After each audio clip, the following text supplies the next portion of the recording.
Horror story in Hindi. Jagan और रीना की नई नई शादी हुई थी। शादी के बाद 3-4 दिनों तक तो सब कुछ ठीक था, लेकिन अचानक से रीना को लगा कि उस घर में कुछ गलत हो रहा है। आधी रात को रीना की नींद खुल गई क्योंकि जोर जोर से चिल्लाने की आवाज़ आ रही थी। उसने जगन को उठाने के लिए हाथ उठाया तो जगन अपने बिस्तर पर नहीं था और यह देख रीना और भी ज़्यादा घबरा गई। अब उसने जगन को यहाँ वहाँ ढूंढना शुरू कर दिया, पर वह कहीं नहीं मिला। फिर अचानक से रीना अपने कमरे से बाहर निकली और उसकी नज़र सीढ़ियों के पास एक कमरे पर पड़ी जो कि बंद था, लेकिन आवाज़ वह उसी कमरे से आ रही थी। जैसे ही वह उस कमरे की तरफ बढ़ी तो अचानक से जगन वहाँ आ गया और उसकी बातों को टालते हुए उसे वहाँ से ले गया। रीना के मन में अभी भी ना जाने कितने सवाल थे। वह जानना चाहती थी कि आखिर क्या है उस कमरे में।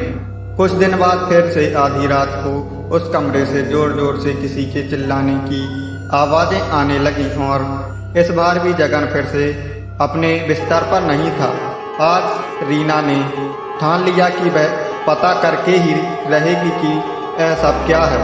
वह सीधा उसी कमरे के पास गई। उसने देखा कि वहाँ पर एक बहुत बड़ा ताला लगा हुआ है और उस कमरे की खिड़की भी अंदर से बंद है, जिसकी वजह से वह अंदर झांक भी नहीं पाई। जैसे ही रीना ने ताला तोड़ने की कोशिश की, अचानक से वहाँ जगन आ गया और उसने रीना को बहुत डांटा और हाथ पकड़कर उसे कमरे में ले गया। लेकिन उस कमरे का सिलसिला चलता रहा। जगन हर रोज की तरह आधी रात एक थाली में खाना लेकर उस कमरे में जाता और रोज रोज उस कमरे में किसी के चीखने की आवाज़ आती। अब रीना सच पता लगाने की कोशिश करती है। एक रात जगन गहरी नींद में सो रहा था। रीना ने मौका मिलते ही उसकी जेब से चाबी निकाली और वे उस कमरे की ओर चली गई। और उस कमरे में घुसते ही रीना ने जो देखा वह काफ़ी ज़्यादा डर गई थी। उसके हाथ पैर कांपने लगे थे। उस कमरे में एक बहुत ही बड़ी भूतनी थी जो बड़ी बड़ी जंजीरों से बंधी हुई थी और वह गर्भवती थी। उसके बिखरे हुए बाल जो बहुत ही उलझे हुए थे। उसके हाथों के और पैरों के नाखून इतने लंबे थे कि जैसे सदियों से नहीं काटे गए, और मुख काफ़ी ज़्यादा भयानक था जो कि किसी को डराने के लिए काफ़ी था। और वही भूतनी जोर जोर से चीख रही थी। गर्भ अवस्था के कारण उस भूतनी को कभी कभी दर्द होता होगा, इसलिए वह चिल्लाती थी। अचानक से वहाँ जगन आ गया और रीना को देखते ही कहा कि मैंने तुम्हारी भलाई के लिए तुम्हें यहाँ आने से मना किया था। इस समय रीना के दिमाग में बहुत सारे सवाल घूम रहे थे। फिर जगन ने रीना को कमरे में ले जाकर सब कुछ बताया कि यह भूतनी काफ़ी समय से यहाँ रह रही है। बहुत साल पहले जब वह छोटा था तो यहाँ पर दादा दादी और मम्मी पापा के साथ रहा करता था, लेकिन कुछ समय बाद कार दुर्घटना में उसके माँ बाप मारे गए। इसके बाद वह अपने दादा दादी के साथ रहा, लेकिन कुछ सालों बाद उनका भी देहांत हो गया। अब जगन अक्सर घर से बाहर ही रहता था और वह घर सुनसान रहने लगा। कुछ समय तक जगन को पता ही नहीं चला कि उसके घर में कोई भूतनी रह रही है, लेकिन एक दिन अचानक से उसे भी इसी तरह की आवाज़ सुनाई देने लगी। तब जाकर उसको यह पता चला जिसके बाद वह साधु बाबा के पास गया और यह सारी बातें बताई।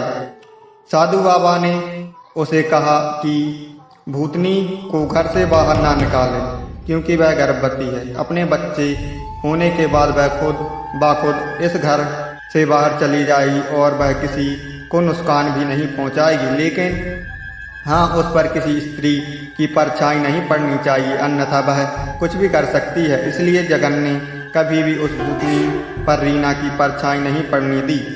अब रीना उस कमरे से दूर रहने लगी थी। वो सिर्फ दूर से ही जगन की सहायता करती थी। एक दिन जगन किसी कारणवश घर से बाहर गया था। एक दिन जगन किसी कारणवश घर से बाहर चला गया और रीना उस दिन घर पर अकेली थी। उस समय उस भूतनी को बहुत पीड़ा हुई और वह जोर जोर से चिल्लाने लगी। उसकी आवाज़ सुनते ही रीना से रहा नहीं गया और वह दौड़ते हुए उसी कमरे में चली गई। उसने देखा कि भूतनी दर्द की वजह से करा रही है। वह समझ गई कि उसके बच्चे होने वाले हैं, इसी वजह से उसे दर्द हो रहा है। भूतनी ने रीना से कहा, मेरी सहायता करो और उसके दोनों हाथ को खोल दे। पहले तो रीना घबरा गई, लेकिन उसके चेहरा देखकर उस पर दया आ गई और उसने दोनों हाथ खोल दिए। थोड़ी देर बाद भूतनी ने 5 बच्चों को जन्म दिया, जो कि देखने में इंसान जैसे थे। जैसे ही रीना उन बच्चों के पास जाने लगी तो भूतनी ने उसका गला पकड़ लिया और कहने लगी, तू मेरे बच्चों को चुराने आई है, तू उन्हें मार देगी। और रीना को मारने की कोशिश करने लगी। तभी वहाँ जगन आ गया और उसने रीना को बचाने की कोशिश की, पर भूतनी न मानी और कहने लगी, तू मेरे बच्चों को मारने आई है, मैं तुझे नहीं छोड़ूंगी। तभी अचानक से रीना के मुंह से निकला कि मैं तुम्हारे बच्चों को क्यों मारूंगी, मैं तो खुद माँ बनने वाली हूँ। यह सुनते ही भूतनी ने उसे छोड़ दिया और वहाँ से यह कहकर चली गई कि तू माँ बनने वाली है, इसलिए एक माँ का दर्द तू समझेगी। तभी जगन ने रीना से पूछा कि तुमने बताया नहीं तुम माँ बनने वाली हो। रीना ने कहा कि यह बात मुझे सुबह ही पता चली, जब मैं डॉक्टर के पास गई थी। इसके बाद वह भूतनी कभी भी उस घर में नहीं आई और रीना ने एक प्यारी सी बच्ची को जन्म दिया, जो बिल्कुल रीना जैसी थी। इस तरह से रीना और जगन अपनी दुनिया में बहुत खुश थे।